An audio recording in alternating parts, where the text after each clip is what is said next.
Hello students, let's see this question.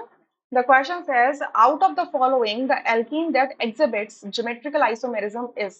चार options आपको given है. सो ज्योमेट्रिकल आइसोमेरिज्म एक स्टीरियो आइसोमेरिज्म होता है जिसमें मॉलिक्यूलर फॉर्मूला सेम है, कनेक्टिविटी सेम है, बस स्पेस में ओरिएंटेशन डिफरेंट होता है. सो ज्योमेट्रिकल आइसोमेरिज्म या तो कार्बन डबल बॉन्ड कार्बन के अराउंड देखने के लिए मिलेगा जब sp2 सेंटर से दो डिफरेंट ग्रुप लगे रहेंगे ए बी और यहाँ पर सी एंड डी या ई एंड डी कर दो. ठीक है, A should not be equals to B and E should not be equals to D.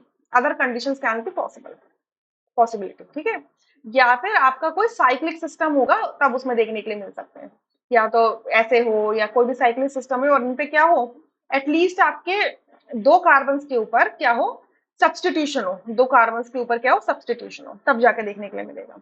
Substituted cyclo alkanes के अंदर देखने के लिए मिल सकता है, मैं ऐसे बोल देती हूँ. क्लियर.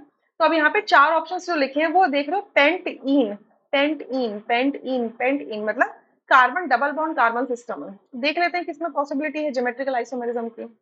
तो स्ट्रक्चर बनाते हैं, 2 मिथाइल 2 पेंटीन. सो पेंट का मतलब 5 कार्बन ही हो गए, 2 पर इन है, सो सेकंड कार्बन पे इन ही हमने लगा दिया डबल बॉन्ड, और सेकंड कार्बन पे मिथाइल है, तो ये आपका मिथाइल हो गया. तो अब ये जो कार्बन डबल बॉन्ड कार्बन है जो sp2 सेंटर है, इधर देखो, इधर आप देखेंगे कि इसमें क्या है, दो मिथाइल ग्रुप्स लगे हुए हैं सेम. इधर एक हाइड्रोजन लगा है और एक आपका इथाइल ग्रुप लगा है. तो दो मिथाइल हो जाने की वजह से ये ज्योमेट्रिकल आइसोमेरिज्म शो नहीं करेगा. Remember this condition, A should not be equals to B. ठीक है, बी में देखते हैं, it is again 2 pentene. So 2 pentene आपका अगेन सेम वे में मैं ड्रॉ कर लेती हूँ, 1 2 3 4 5, और इसमें थर्ड पोजीशन पे मिथाइल है, 1 2 3, ये आपका मिथाइल है. तो अगर आप इस कार्बन डबल बॉन्ड कार्बन के सिस्टम को देखोगे तो एक sp2 सेंटर से क्या लगाए, मिथाइल, दूसरा क्या होगा, हाइड्रोजन, इधर एक मिथाइल है और एक इथाइल है, यानी कि ये क्या करेगा, ये ज्योमेट्रिकल आइसोमेरिज्म शो कर सकता है. ठीक है, सो बी ऑप्शन करेक्ट है.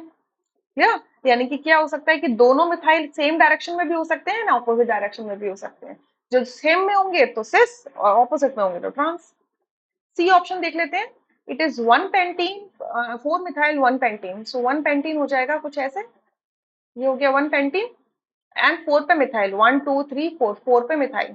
सो अगर आप sp2 सेंटर्स को देखोगे तो यहाँ पर एक sp2 सेंटर से दो हाइड्रोजन लगे हैं, दूसरे वाले से एक हाइड्रोजन और एक आपका आइसोब्यूटाइल ग्रुप लगा हुआ है.